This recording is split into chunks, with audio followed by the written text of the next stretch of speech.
ฉันรู้ไหมเธอว่าใครเดือดร้อนฉันพาทางคนอย่างเธอมันเอาแต่เพ้อไม่กินไม่นอนอยากบอกเธอสักครั้งโปรดเธอนะขอวอนหยุดน่ารักได้ไหมใจฉันมันหลากหลาย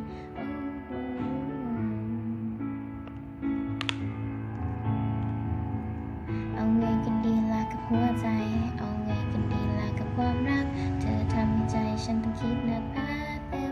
มพูดตรงๆใจมันตะโกนว่ามันชอบเธอพอเจอจริงๆได้ยินงงให้ทำยังไงใจมันถึงคงรู้รักเธอจนหมดใจฉันหาทางคนอย่างเธอ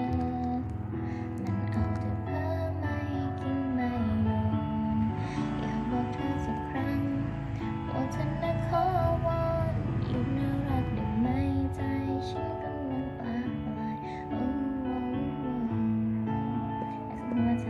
เอาไงกันดีล่ะกับความรักพอทำให้ใจมันต้องคิดหนักเต็มพูดตรงๆใจมันตะโกนว่ามันชอบเธอ